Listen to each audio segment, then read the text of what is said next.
Hello everybody, this is Writing at the Edge London Book Fair special. I'm William Telford and I'm joined by my Writing at the Edge colleagues here today, Jonathan Posner, hello, Jason Mann and hello. Keith Rossiter. Now Jonathan, Jason and Keith have all been to the recent London Book Fair. I didn't get to go, but that's just as well because I can now learn all about it and you can too. So we'll start. Jason, what is the London Book Fair? So the London Book Fair is quite an event. It's held at Olympia annually. It involves these days more than 1,000 exhibitors, and they come from all over the world. There are countries there, there are publishers there are companies providing services to publishers, there's literary agents, there's writers, so it's a very broad range, all to do with the publishing industry. And it's just amazing what it's become, because it was only started in 1971 and it started with just 22 exhibitors as a specialist thing for publishers, for librarians. So quite an amazing success story. So is it the biggest fair of its type in Europe or the biggest in Britain, I would imagine? It's the biggest in Britain, but it's not the biggest in Europe or in the world. In fact, the biggest in the world is the Frankfurt Book Fair, and that actually runs over 5 days and has up to 150,000 visitors, I'm told. And how many visitors went to the London one? They're estimating, the last figure I saw was between 15 and 30,000, so a lot of people. That's a lot, yeah. And the highlight, of course, was the presence of Writing at the Edge. It's always the highlight of everything when Writing at the Edge is there. But you went for one day, and Jonathan, you went for a different day. I went for the Wednesday, yes, and you were on the Tuesday, I think. And Keith, you went for all 3 days. I had so much fun last year, I went for all 3 days this year, yeah. I could have done more, actually. And was it bigger this year than last time? They say so, yeah. Everyone that I talked to said, wow, there's so many more people this year.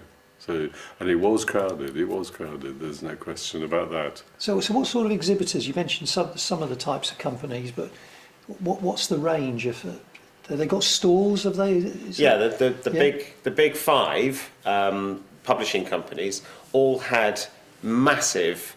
you could fit an exhibition into each one of their stands. They were that big, and they had all their books. They had lots and lots of tables. They were basically there, I think, as hospitality for all of their customers. So the booksellers, the librarians, and one hopes the authors. Whether they got good hospitality as well, I have no idea. But yeah, it was really good. You could see Simon and Schuster, you could see Macmillan, you could see Penguin Random House, and so on. They had massive stands. I suppose it might have partly depended on who the author was. I'm sure Lee Child would have got a fairly good reception. Was there authors there as well? Were there? Yeah, loads. Yes. Yes. Did they have stands? Did they, or were they just giving talks? Or talks, and that was for me the highlight of it. Was not the. I mean, it was great to see all the publishers and the agents and what have you, but the real highlight was the seminars. So they had 4 different rooms where they had various types of seminar, and they ran pretty well non-stop through the 3 days.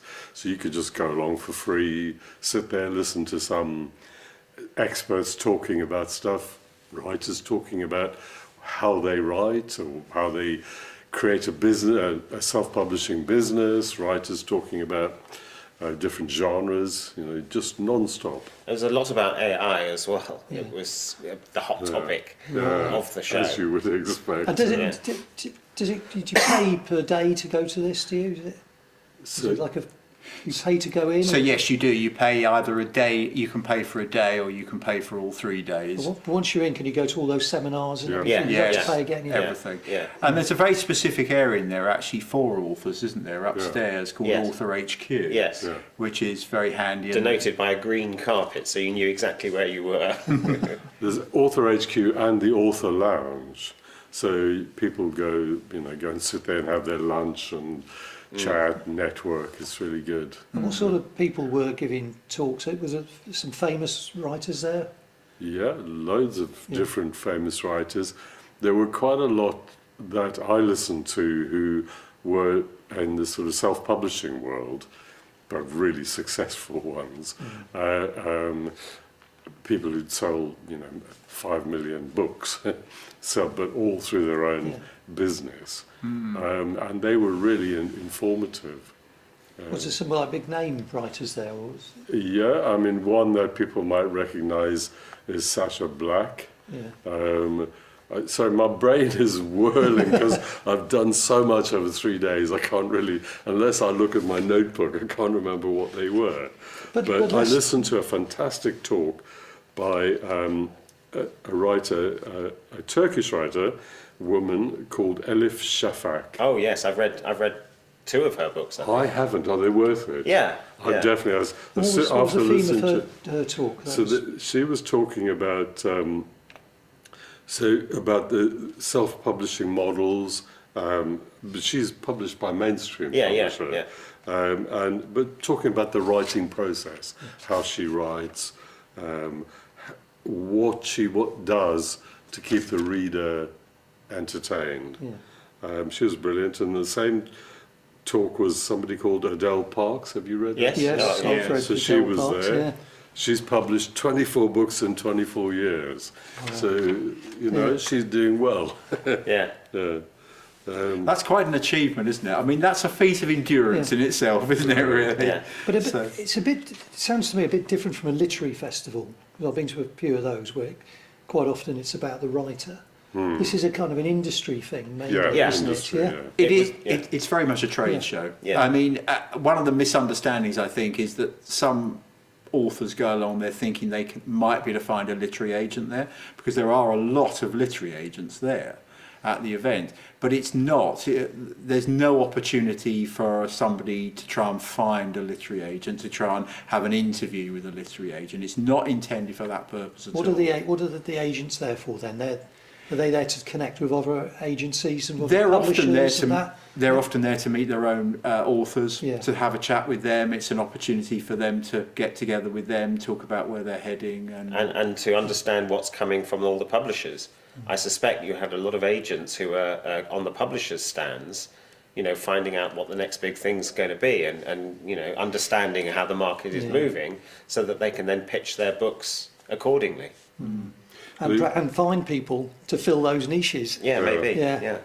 And it's a really tricky thing that a balancing act that they've got to walk, because, you know, if you go through a mainstream publisher, it's not like a self-publishing where you can have something out in days, if not hours.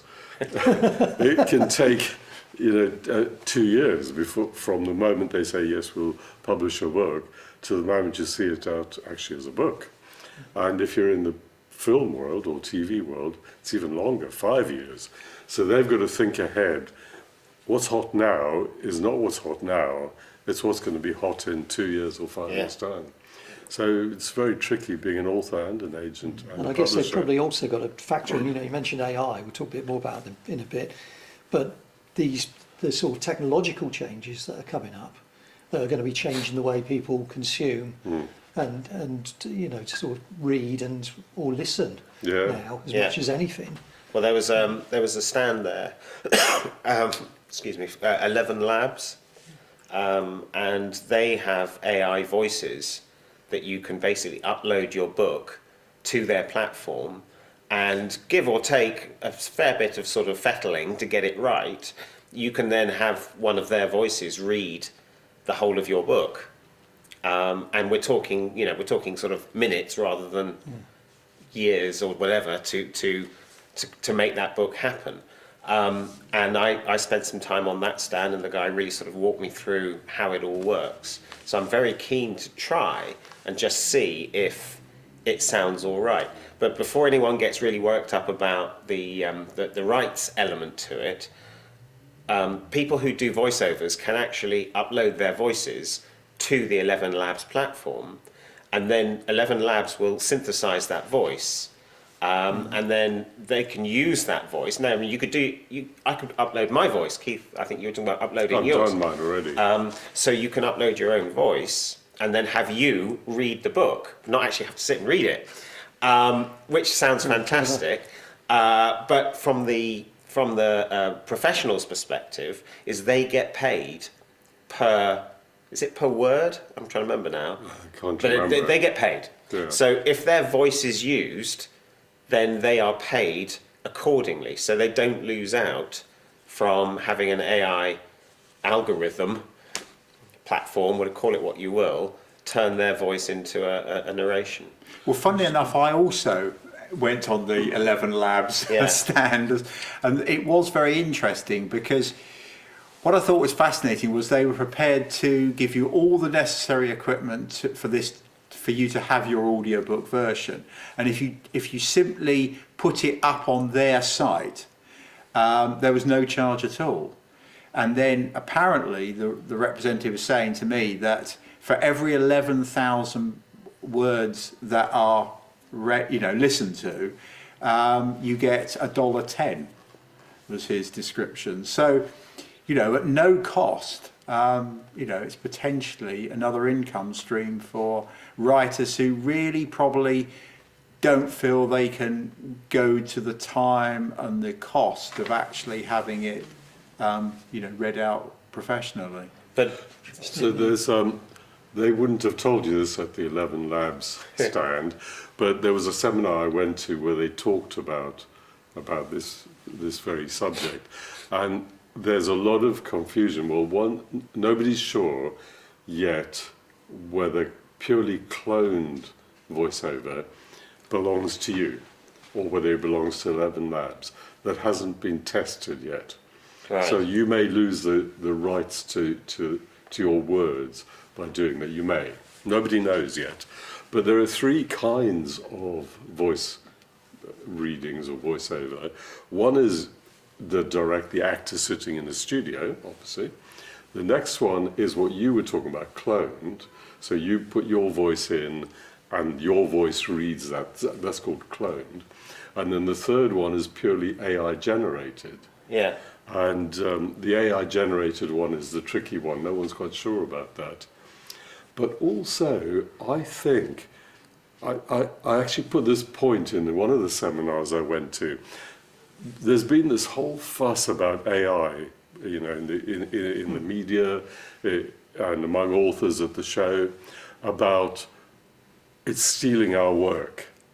And I think it's dangerous if we go out there and tell the public, oh my God, we're worried about this, it's stealing our work.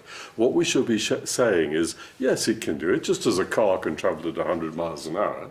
You still pay to see a man or a woman running around a racetrack, around a cinder track, don't you? Pay good money, millions of people do. So we ought to be selling this as, yes, AI can do this stuff, but humans can do it better, and you should be prepared to pay a premium for what we as humans do. We shouldn't be moaning and wringing our hands. We should be celebrating what it gives us, but celebrating what we give it. The opportunity to have a craft made something rather than a mass produced something. Yeah. If we look at AI like that. Yeah, exactly so. Needless to say, it's a very contentious issue, and some of the seminars sort of argued both ways, didn't they? Yeah. So you'd hear one person who was talking for the benefit of AI and how it could be a great enabler, and other people how they felt it could endanger creativity, human creativity. So, who knows? I mean, who knows where it's going to go? I think the one thing that's certain is that AI is here, it's here to stay, and it's not going to go away. yeah, definitely. So what do you think AI was like a big standout thing there? Were there some others as well? The next thing was audiobooks. Yeah. It seemed to be really taking off, and I got Was some Spotify there at all? Yes. Spotify with it. Yes. Yeah, I read recently about and you forget this, how much of Spotify's business is audiobooks. Yeah. It is massive. Yeah. And I was worried. Asked somebody, not somebody from Spotify, but somebody else I was chatting to, whether they thought Spotify, because Spotify basically promoted the top musicians, but pulled the rug out from underneath the lower order musicians. And I wondered if they would do the same for writers. But this person I was talking to didn't think that would happen. So we'll see. Would it work in the same way with audio, that they would start almost like creating a reading list for you in the way they do with music? I don't know. That they start, because that's been one of the complaints, is that they start controlling your listening. The algorithm. Would they start controlling your reading or your listening to reading? I wouldn't be surprised. I mean, they're going to have favourites they want to promote, aren't they? But there are lots of platforms, and that was one of the standout messages for me. All of these successful people said, don't concentrate on one platform. Yeah. For print, for ebooks, for audiobooks, go broad. As many platforms as you can, and there's no reason you shouldn't. The only one is the Amazon KDP, the Kindle Unlimited. Yeah. If you put your ebook there, you can't put your ebook there and elsewhere. But for the rest, just go as broad as you can. You're not stuck with Spotify. So how big are audiobooks now? Are they as big as printed books? I'm in a book club with a lot of younger people, and they do read a lot of the books. Well, they listen to a lot of the books. So in one of the seminars I went to, they gave some stats on this. 60% in this country, 60% of current audiobook users listened to their first audiobook last year.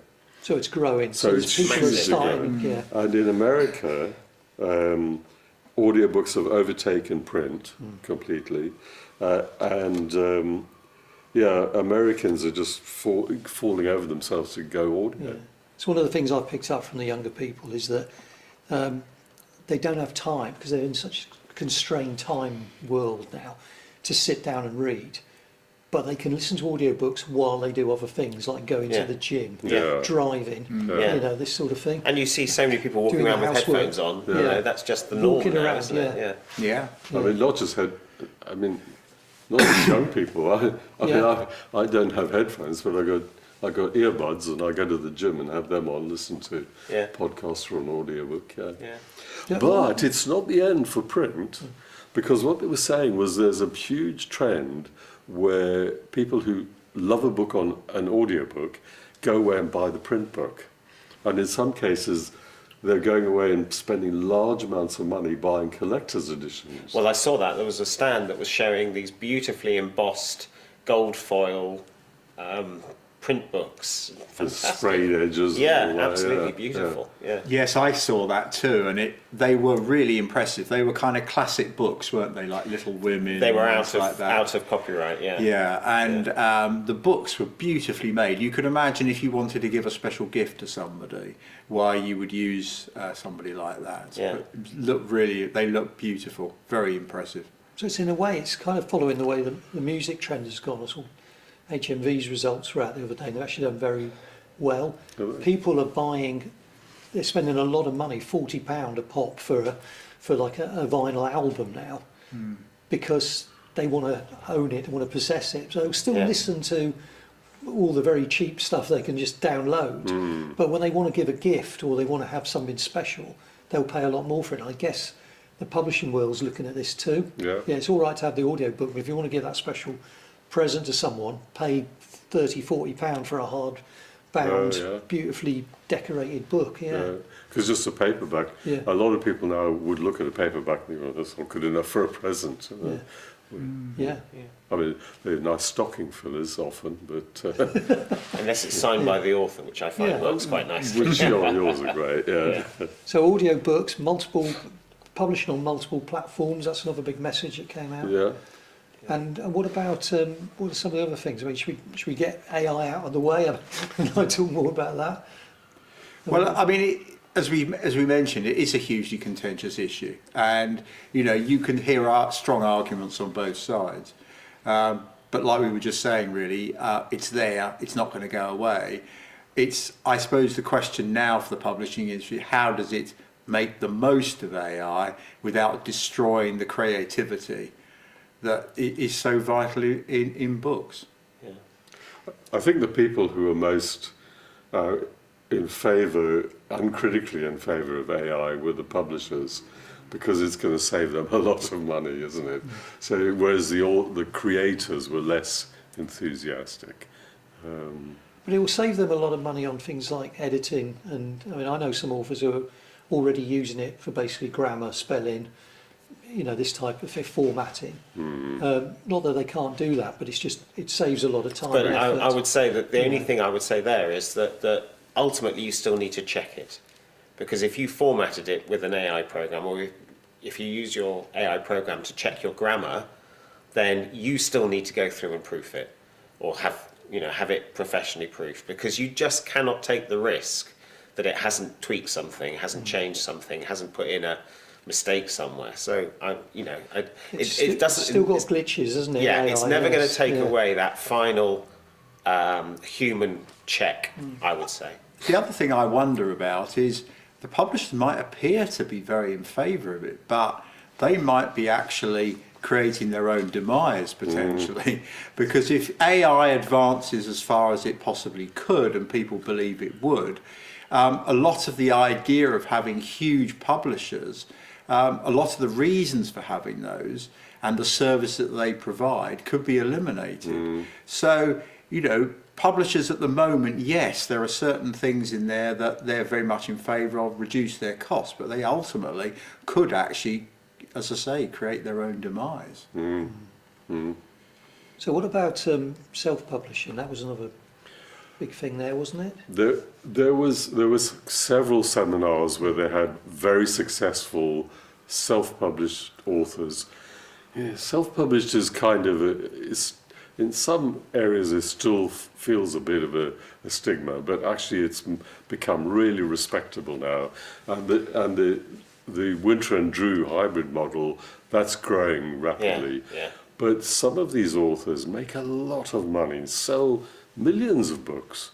And I listened to one author who sold 5.5 million books, self-published. And how's that all for doing? Is it physical books, or is it downloads, or is it a bit of both? Or Mostly ebooks. Ebooks. I think that's where they sell the most. But if you say self-published, you'd imagine somebody sitting on their own picking this stuff up. No, they're businesses.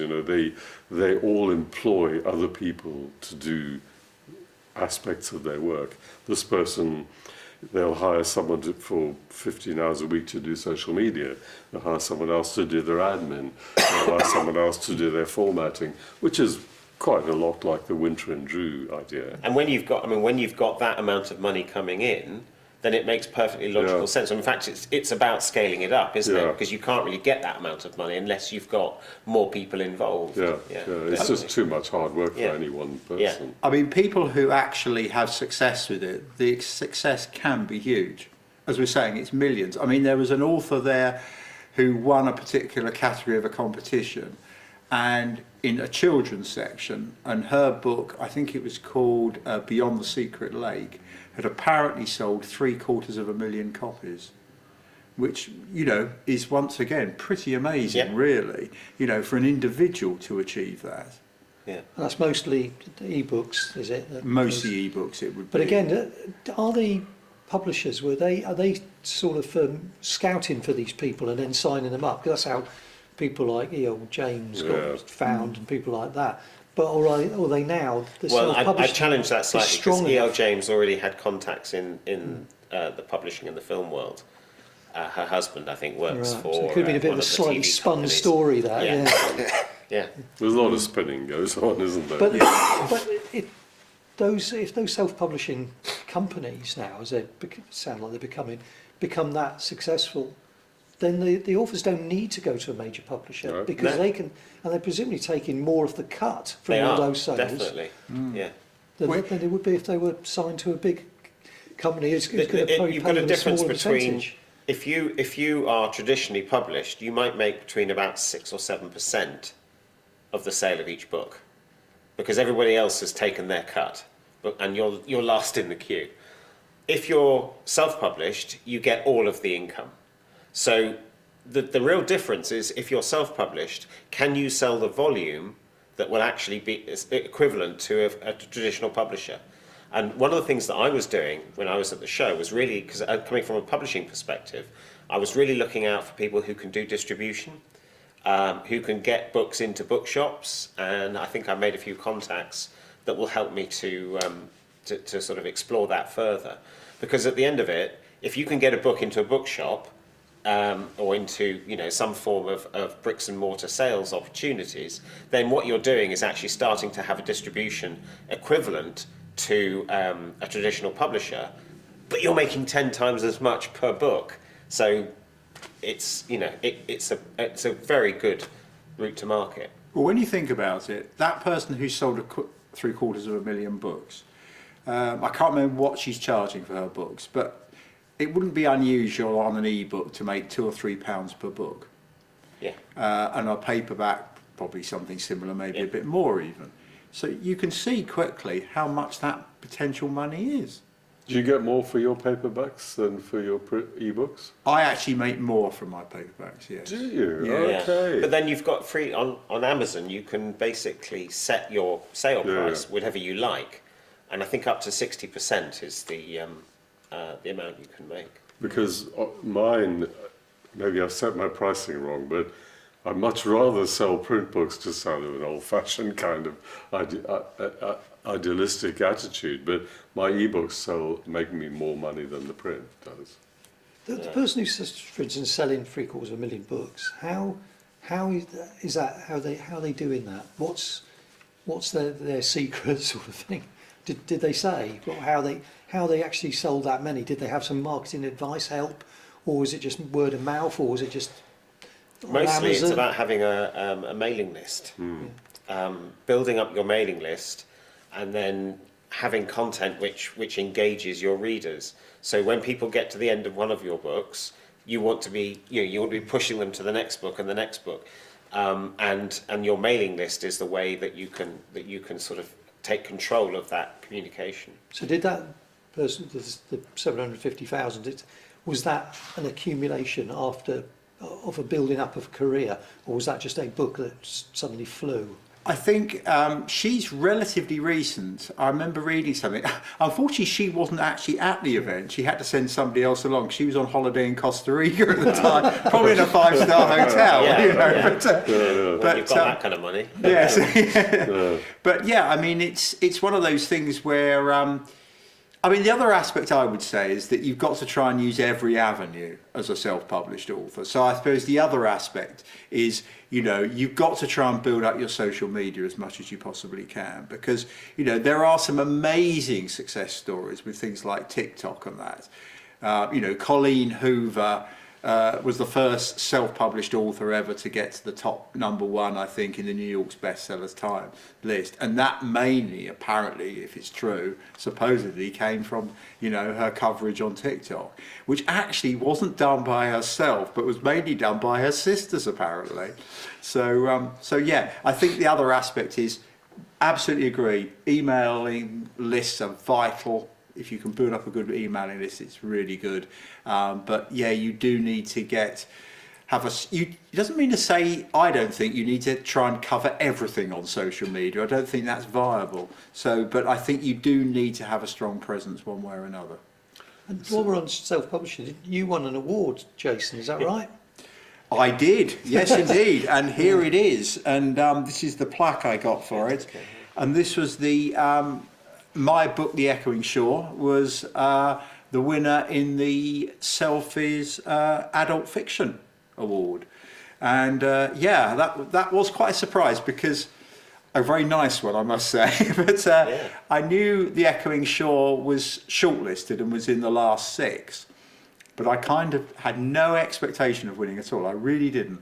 And so when they said it was my book, I was a bit flabbergasted. I didn't have anything prepared at all, so I kind of just had to wing it for about 2 minutes, and hopefully it sounded okay. Well, very well done. Yeah. I've read it. It is a page turner. It's a good book. Thank you. Very good. And Jason is kind of modestly playing down, but it is really a big deal award.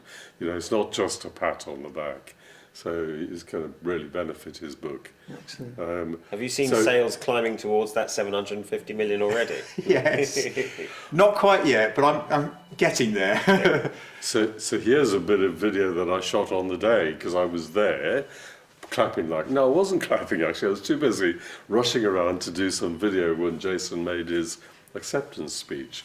Here it is. Oh dear, there's evidence of my speech there, right? First of all, can I say thank you to all the sponsors and the organisers of this competition, because it's a wonderful opportunity to give independent authors a real chance to shine and be seen, and I think that's really important.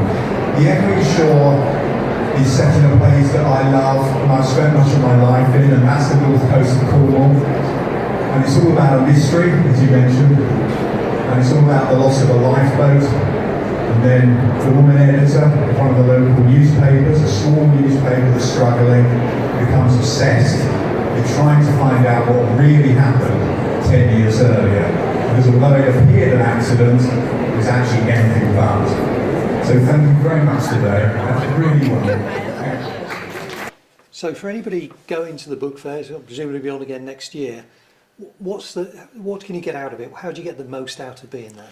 Yeah, plan ahead is what I would say. So if you've never been to Olympia, you may not realise what a vast place it is.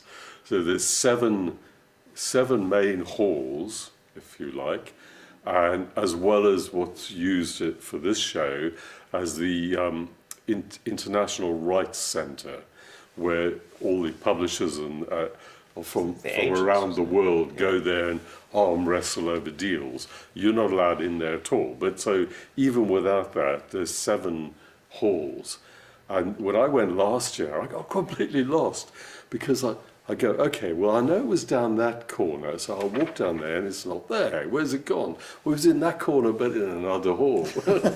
so understand the geometry of the place, the architecture of it, and there's 2 levels before you even go. Once you register, you'll be able to download a map, get a good idea of that. Decide well in advance what you want to get out of it. Because going there and just randomly walking around is a waste of time. Yeah, you get a bit of serendipity, but you'll come away thinking, oh, God, I wasted my money. It's not a vast amount of money, but it's still money. And so they have an app you can download. So what I did was I went through all these things I wanted to go to, and I just clicked on the button and it put it on my calendar on my phone. So as I was going, oh, the next thing is this. And it was really easy. It meant that I knew where I was going. The other thing is, this year was so oversubscribed. These various theatres that you can go to were too small for the number of people who wanted to use them. So if you had 5 minutes between events, you would have no chance. You'd end up, I think Jonathan discovered this, didn't you? I got into one of them. I registered to get in fairly late. Just happened to be that I was there at that particular moment. And standing at the back, where you've got a sort of booth kind of theatre with open sides. So all the noise of the rest of the hall was coming in.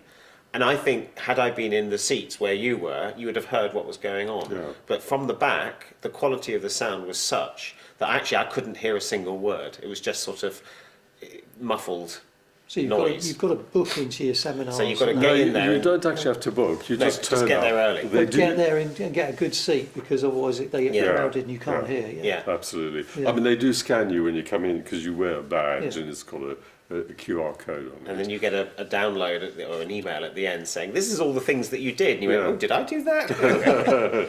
Yeah, you walked past and they scanned you. Yeah. So that's, So, I mean, take notes as well. Especially if you're there for 3 days, you're just not going to remember. I mean, I found at the end of the day, of day 1, I was having to consult my notes to remember what I'd heard in that day, because it's so much information coming at you. So yeah, take a notebook and keep lots of notes. And also take a bag and do take the literature that they have on offer. Because what I'm now doing is I'm working through the literature that I took and seeing, sifting out what was really interesting for me, what might have missed when I was just talking to the people, and just getting sort of, information that you can get afterwards, and then you can consolidate that information and decide what you're going to do with it. And network. When you're sitting in these seminars or wherever you are in the place, talk to the people there. Even if somebody down next to you is looking at their phone, it's probably because they're quite shy. A lot of writers are, aren't they? And I wouldn't know. You wouldn't know. But as soon as you actually say, hello there, what do you do? Yeah. You'll find they'll suddenly open up and you've got another another contact in your email list. Well, that's one of the great things for all these type of events, isn't it? Who you're going to meet, Yeah. Yeah. you know, and what sort of business arrangement could come out of that. Yeah. And I guess you must get people from not just all over the country, but all over the internationally go to this event. Oh, I mean, I met a couple there from Toronto who were now working in London. And she was like a physiotherapist, but also a writer as well. And yeah, I mean, it was very interesting, their perspective. It was the first time they'd ever been to the London Book Fair. They weren't actually involved directly in publishing, apart from her being a self-published author herself. But yeah, you do meet people there from anywhere. And, you know, there's a lot of stands there that are specific to certain countries, aren't there?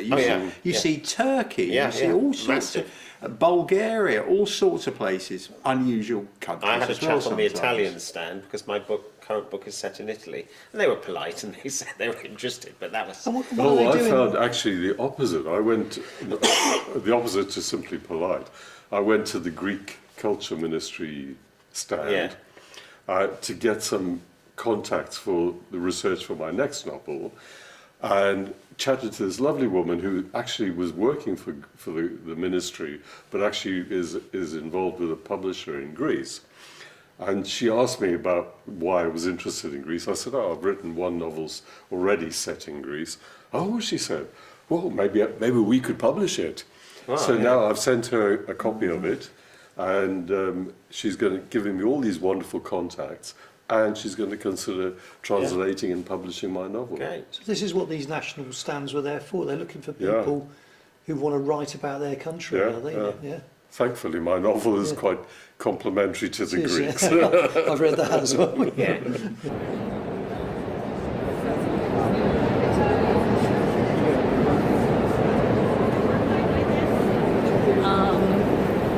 That comes to the end of our discussion of the London Book Fair. Thank you so much to Jonathan, Jason and Keith for joining us today. Really interesting. And thank you to the Plymouth Athenaeum for hosting us today, allowing us to film in there. And maybe see you next year at the London Book Fair.